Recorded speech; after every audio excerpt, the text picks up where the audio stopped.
খুব র্যান্ডম একটা ব্লগ আজকে শেয়ার করতেছি। কেমন আছেন সবাই? আসসালামু আলাইকুম। সকালের খাবার দাবার শেষ করে ঘরদোর গুছিয়ে আবারও কিচেনে চলে যাই দুপুরে রান্নার জন্য। প্রথমেই ফ্রিজ থেকে আমি অল্প কিছু মাছ নামিয়ে নিয়েছি। আর আজকে হচ্ছে মাসকালের ডাল রান্না করব মাছের মাথা দিয়ে। সেজন্য প্রথমেই মাসকালের ডালের যে গুঁড়াটা ওটা পানি দিয়ে আমি মিক্সড করে রেখে দিয়েছি। আর এই পাশে হচ্ছে আমি আলু কুচি করে নিয়েছি ছোটো মাছের জন্য, সাথে ছিল পেঁপে ভাজি।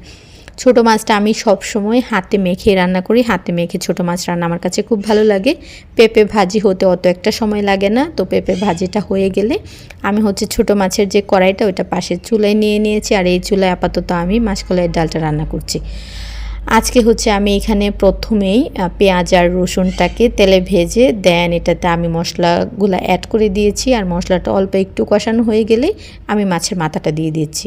ফ্রিজে পাঙ্গাসের মাথা ছিল, সেই জন্য হচ্ছে পাঙ্গাসের মাথা দিয়ে ডালটা রান্না করছি। তো মাছের মাথাটা একটু কষানো হয়ে গেলে আগে থেকে ভিজিয়ে নেওয়া মাসকলাইয়ের ডালটা এখানে দিয়ে দিয়েছি। আর তারপর আমি হচ্ছে পরিমাণ মতো পানি অ্যাড করে দিচ্ছি। নামানোর আগে এটাতে জাস্ট কয়েক ফালি কাঁচামরিচ দিয়ে আমি নামিয়ে নিব। তো দুপুরে রান্নাবান্না কিন্তু আমার মোটামুটি শেষ হয়ে গিয়েছে। আর ওই সময়ই এই যে দেখেন কচু শাক দিয়ে গেল।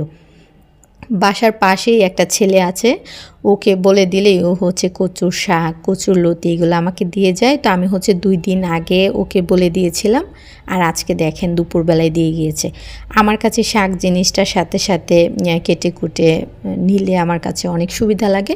না হয় মনে হয় যে এগুলো একটু শুকিয়ে যায়, ভালো লাগে না তখন ক্লিন করতে।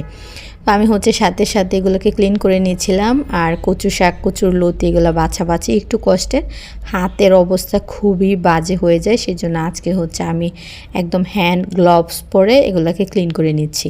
তো এখন হচ্ছে এগুলোকে আমি সিদ্ধ করে দেন হচ্ছে ফ্রিজে আর কি ফ্রোজেন করে রেখে দিব। শাকের মধ্যে যদি বলেন, আমার কাছে হচ্ছে কচু শাকটা খুব পছন্দের। আর গ্লাভস পরে নিলে কিন্তু একদম হাতে কোনো রকমের ময়লা ওঠে না। সো আজকের ভিডিও এই পর্যন্তই। সবাই ভালো থাকবেন, সুস্থ থাকবেন। Thank you so much for watching this video. আল্লাহ হাফিজ।